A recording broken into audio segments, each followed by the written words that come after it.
To a climate clash, is the president about to get out his pen and strike a deal with the UN? We're pushing to broker the kind of an agreement that would tangibly have an impact on reducing the causes of climate change.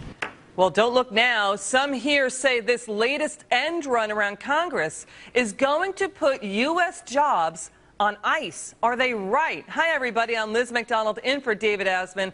Welcome to Forbes on Fox. Let's go in focus with Steve Forbes, Rich Karlgaard, Carrie Sheffield, Mike Ozanian, Bruce Japsen, and John Tamney. John, with this new international accord, it would be voluntary for naming and shaming countries into meeting commitments. Would this be bad for U.S. jobs?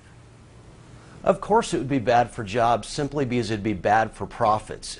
Oil is the cheapest commodity known to mankind when it comes to powering the economy.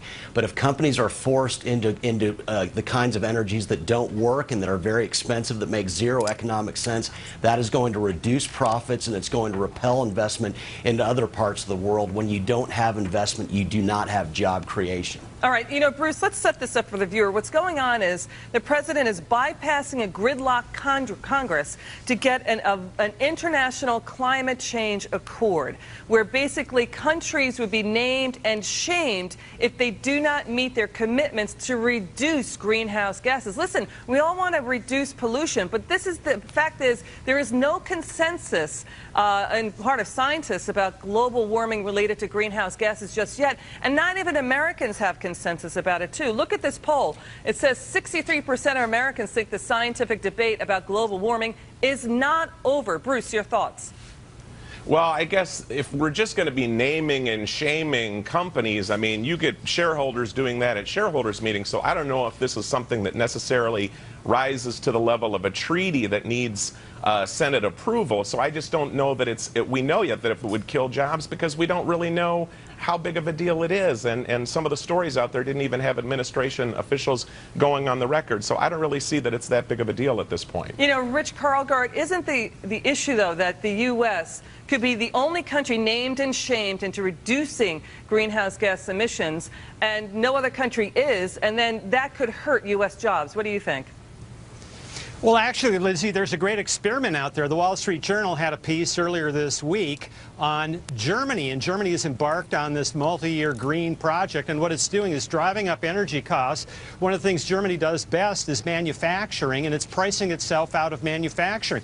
So the experiment is out there, and it's not good. You know, Steve, here's the thing. Really, we're going to name and shame. It's going to be an honor system where countries have to voluntarily, this is the president's going along with this international idea, voluntarily say they're going to cut greenhouse gas emissions. If they don't, there's going to be some repercussions. But really, are you going to really jawbone China? China's been doing currency manipulations. They've been doing import taxes. They can't be jawboned into anything. And they've got an economy half the size of the U.S. and twice the greenhouse gas emissions. What do you think? Liz, this is all about politics and theatrics for the November elections. They know that this treaty has absolutely no force whatsoever. They're doing everything they can through decrees and regulatory perversion of the law to do what they want to do on so-called climate change. And so this is all about November elections. And so to take it seriously, we shouldn't have to take it seriously because they're doing everything they can. In terms of shaming, yeah, we see how shamed Putin is. We see how shamed these other barbarians around the world. We see how shamed China is. Forget about it. It's all about politics, pure and simple, which is the only thing this administration knows how to do. Yeah, you know, here's the thing, Mike Ozanian, and, you know, you guys are all making great points. Mike, you've been talking a lot about this, how the president, you know, the government picks and chooses winners, and then the president picks and chooses what laws to enforce. You've talked about that with health reform. You know, he ignores tax reform. He ignores Simpson-Bowles entitlement reform and Social Security. But what would this do? Let's think this through. If we go ahead with this, if the White House signs on to this, the U.S. has to be named and shamed into doing greenhouse gas emissions. I mean, what would be the impact on U.S. jobs and the economy? Well, I think it caused some jobs in the U.S., EMAC, to be shipped overseas because particularly urging market economies aren't going to care about being shamed into anything, especially from President Obama, who has no credibility whatsoever. So jobs in the U.S. that were going to be here are going to go overseas because what those countries care about is economic growth, unlike the President of the United States, who, as Steve pointed out, cares about political theatrics. Yeah, Carrie, what do you think? Well, I agree. This will cause job flight, but it will also hurt the consumer. It will jack up the price of energy. And guess who is hurt the most? Poor families. This president says he cares about poor people. This is going to hit them the hardest. Look, this is essentially Kyoto 2.0. President Clinton tried to shove that down Congress's throat. Congress voted by a vote of 95-0 to say, no, Kyoto will destroy our economy. So this is not a fringe issue for conservatives to say we are opposed to this. The Senate is controlled by Democrats right now. This could be pulled up right now on the floor of the Senate, and it won't, because the Senate at least understands that this will hurt their own states. John, By the way, Lizzie, yeah. In terms of emissions, the United States has the best record in the world of any developed economy. So they should. What do you mean by that? Why? Ours has gone down because of natural gas, which is a clean energy, which this administration is doing its best to throttle until there's an election coming up when they change their rhetoric. But their policies are anti-fracking, and you see it around the country. So in terms of emissions, we are down. Other countries are up. And so we're doing a good job. You never know it from what the president says. Yeah, John Tenney, what do you make of that?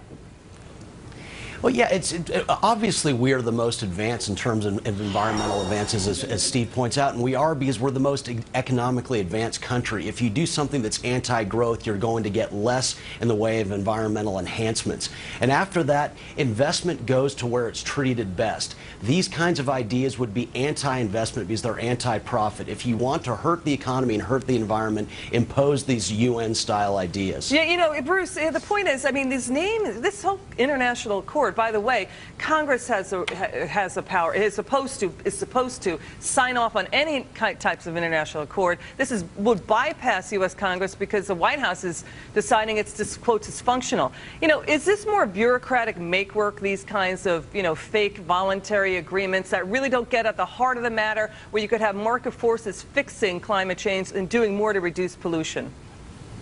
Well, I think you've got a point there. I mean, it just all depends on what we're talking about here. If it's a treaty that requires a Senate approval, obviously, that's going to be the voice of Congress. However, if it's just something that's an agreement that other countries are going to agree to, then wouldn't that level the playing field and be a good thing? I don't know that we know it's going to be a treaty. You know, Bruce brings up an interesting point. What other countries are doing right now? I mean, Australia is already watering down its climate change laws. And so we've seen that from country to country. I'm not sure how this would work. What do you think?